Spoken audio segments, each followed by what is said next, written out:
Hi, everyone. Judge Andrew Napolitano here with Judging Freedom. Today is Tuesday, August 30th, 2022.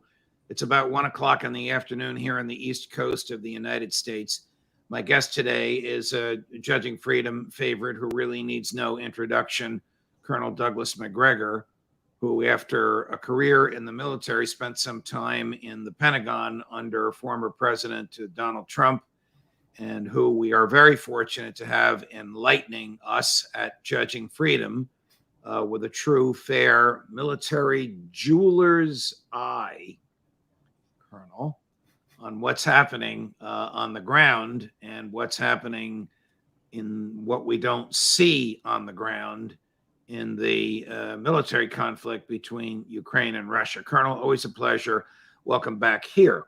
Since you were last on, some of your former colleagues, each of whom wear stars or wore stars on their shoulders, have had some comments to make, which have disagreed with yours.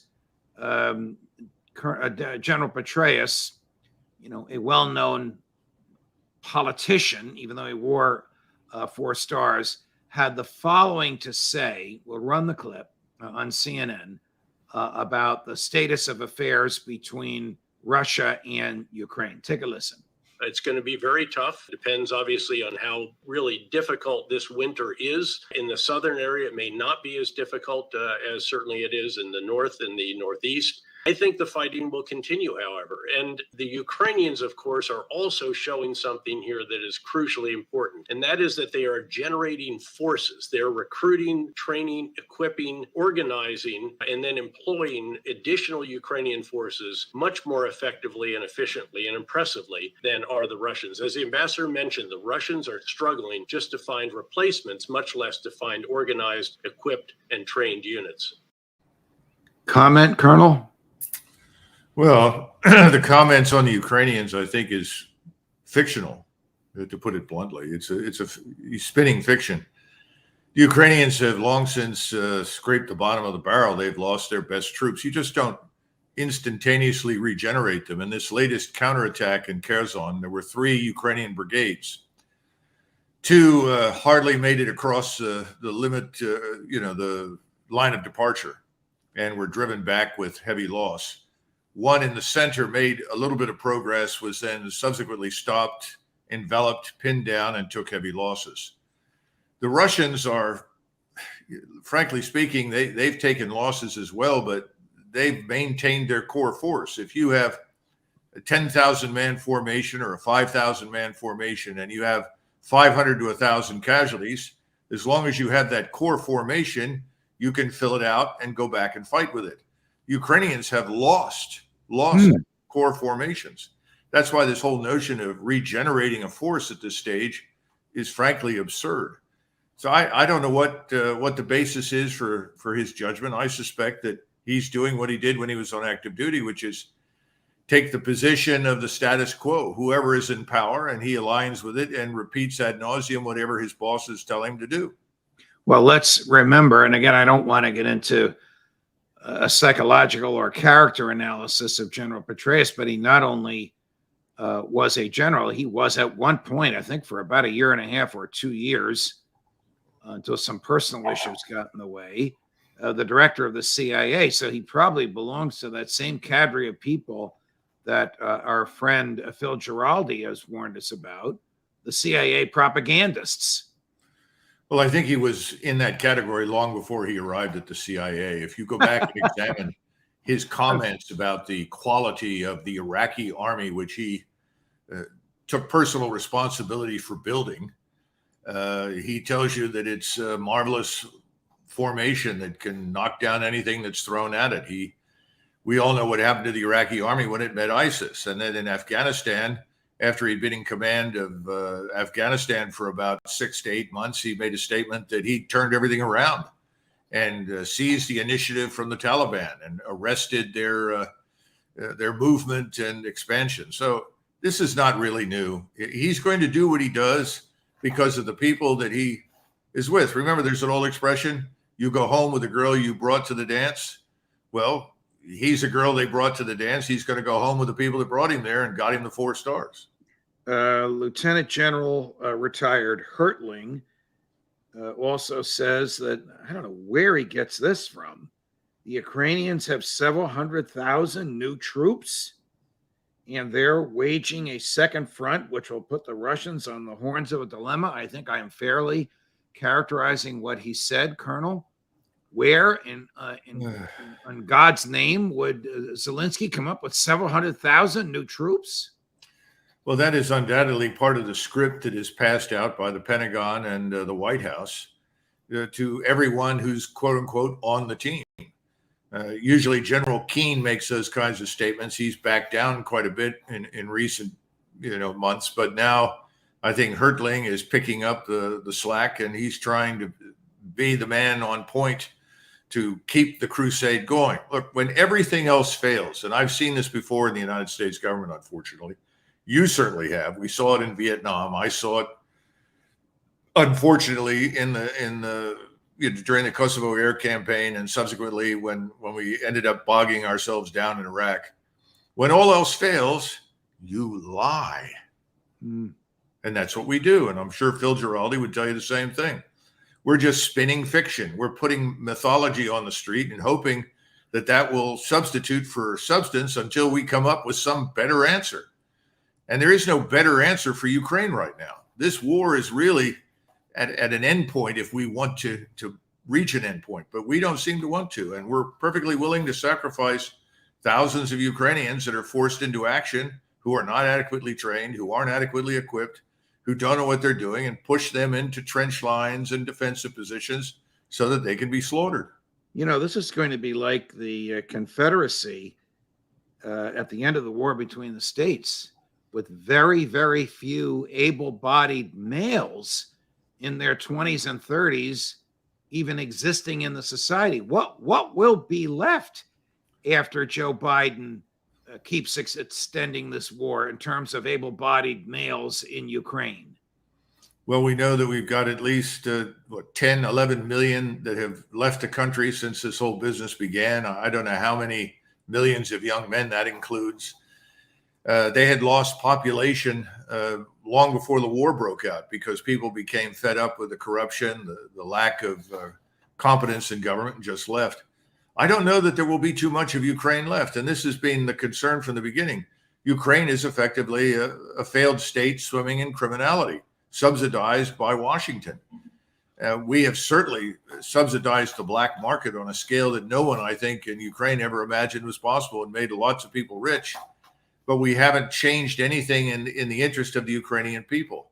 So I think you're staring at a failed state, Judge. That's all there is to it. Let's look at and try and predict things a year from now. Will Putin have achieved the geographical dominance that he wants? What does he do? He can't bring his troops home. He's going to be fighting a guerrilla war, but can he Russianize in terms of culture and economics and education and local government, those areas that are not already Russianized by their own history, and begin to treat those parts of what Zelensky says are Ukraine as parts of Russia? And can he do that in a peaceful environment? I think the answer is, first of all, if you look at the map right now, look at the areas where the Russians are in control. Those were precisely what you described, largely areas that were Russified anyway. They were already Russian and Russian speakers. He's going to expand that somewhat more. I've always said he will not stop until Kharkov and Odessa, both of which are historically Russian-speaking cities, were never Ukrainian-speaking areas, are firmly under his control. So I think that's yet to come. So I imagine that when you look at the map of Ukraine, it'll be something of between 25 and 30% of the territory that was within this Ukrainian state construct, which was always artificial. It was not historically consistent with the people that lived there. And I think he's going to stop, because the last thing that he wants to do is to incorporate millions of Western Ukrainians who Judge really are Ukrainian. He knows that. He said that publicly. He said they'd be happier with the Poles than they would be with us. He's never wanted to cross that river. Militarily, can he just stop? I think he can. Will he not have to defend a border from Ukrainian invasion and defend the streets from Ukrainian guerrillas? Well, it depends on a couple of things. First of all, in today's world, with overhead surveillance, space-based as well as terrestrial, it's quite easy for him between the Polish border and where he draws this line for the area that he's going to retain to monitor everything that moves, everything that exists, and target it, which means he can move forward weapon systems that can reach out a couple of 100, 300, 400 kilometers to deal with any serious threat that manifests itself in those areas. Now, I know he doesn't want to do it because he'd like to get back to the business of building up the area he currently owns and expanding it and incorporating it, as you point out, into the larger economy. But he can do that. He can sit there using standoff weapons and destroy pretty much anything that shows up. Now, the real question is what happens in Kiev or Kiev? You read my mind. What last? How long can he keep going? Not only what happens in Kiev, what do Secretary of State Tony Blinken and Secretary of Defense Lloyd Austin tell the president and tell Zelensky about the stability with which the Russians have maintained control over these areas? In other words, so they say at some point, hey, we're not helping you anymore. They've already made it clear privately, and the Ukrainians inside Zelensky's government have effectively admitted they cannot retake the territory that is now under Russian control.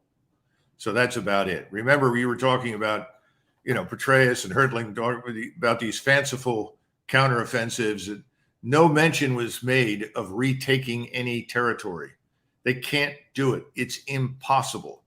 So as long as that is the case, and I think it is right now, I'm sure that Biden has been told that. Okay. But let's go back and look at that original purpose. We are there, according to Biden and his administration, to quote unquote damage Russia and then quote unquote make it impossible for the Russians to do anything like this in the future, assuming, of course, that the Russians are even remotely wanting to do that. Well, this is a very expensive proposition. We have problems here at home, and we don't need to spend a lot of time on it.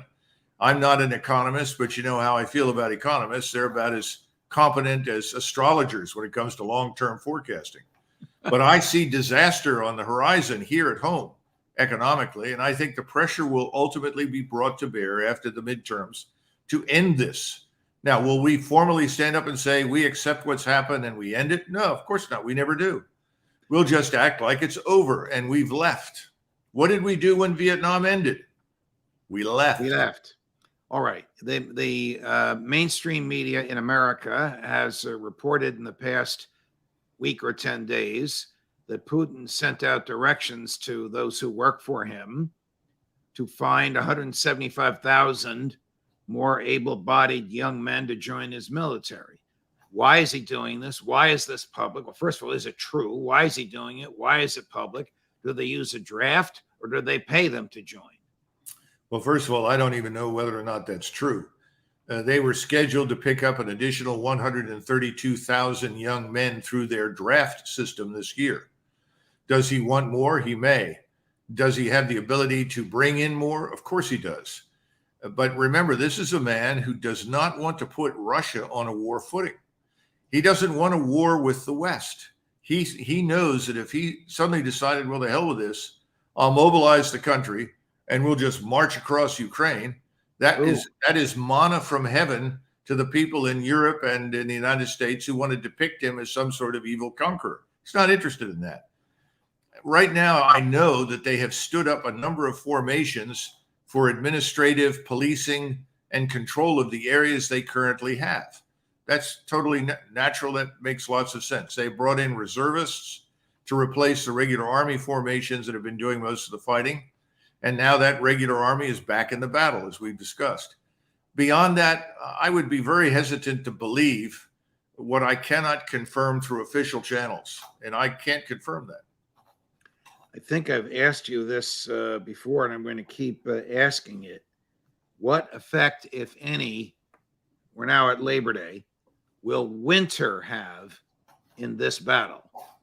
Well, I'd like to point out that contrary to Petraeus' expectation, it gets very cold in the Crimea.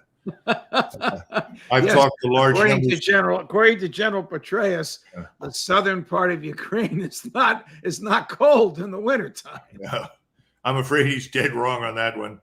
I've talked to too many German veterans, Russian veterans, Ukrainians. I mean, that part of the world is cold. Is this as cold as the Arctic Circle? No, but it's very, very cold.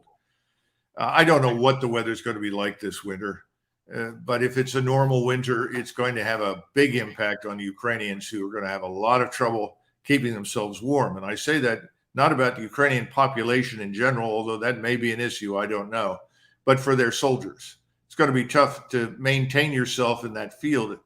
Remember, this is wide open territory. This is not jungle. This is not heavily forested. This is not mountainous. It's wide open, rolling countryside where, you get to maneuver with all sorts of tanks and self-propelled guns and assault guns. And you've got lots of overhead surveillance linked to rockets and missiles and loitering munitions. It's very difficult in the winter to hide from all of that. So I don't have an easy answer, except that I think that Putin will at some point step forward, draw a line when he thinks he's got everything he wants, and call it a day. And I just think he's going to try until the muddy season begins in mid-October to finish this thing up and then essentially defend what he's got.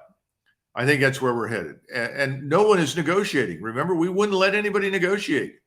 I mean, you would think at this point the Ukrainians would say, that's it. We've got to negotiate some sort of end to this thing and see what we can hold on to. There aren't even back channel negotiations going on in Geneva? Well, not between us and the Russians. And you see, the Russians rightly identify us as the people behind everything. Now, that doesn't mean there aren't discussions behind the scenes between Berlin, Moscow, Paris, and Moscow. I'm sure there are. But it's Washington that really calls the tune in the West. Washington is behind Zelensky, and Washington is telling Zelensky to keep fighting. Colonel, are there high-ranking American military who agree with you but cannot speak it out loud? It depends upon your definition of high ranking. I'm sure you'll find some officers at the 1 and 2 star level. Colonels and 1 or 2 star generals. Sure, I think you'll find some of them, but they're not going to open their mouths and jeopardize their existence, because, if you speak out against this stupidity, you're identified as the enemy in the current regime, and you'll be expunged. Whatever future you thought you might have is gone. That's the problem we have at the moment. The people that are leaving us are the seed corn of future victories. Those are the soldiers, sergeants, lieutenants, captains, majors, and lieutenant colonels. They're leaving us. They've left over the stupid vaccination business. They're leaving over the CRT and this affirmative action on steroids, the destruction of any meritocracy. And they're leaving because they're watching this unfold as another disaster that's ultimately going to rebound to our disadvantage. And who or what is replacing them? Well, that's the point. My impression is not the best, because the Army's attitude, in fact, I think most of the services take this attitude. All right, you don't like it here, fine, you're out. Next. And we've already said we're dropping standards. We're relaxing standards across the boards to accommodate people that we normally wouldn't take. I see nothing good coming out of this. Not a pretty picture, but certainly, as always, an intellectually honest one. Colonel Macgregor, always a pleasure. Thank you for joining us. Oh, thank you, Judge. Judge Napolitano for Judging Freedom.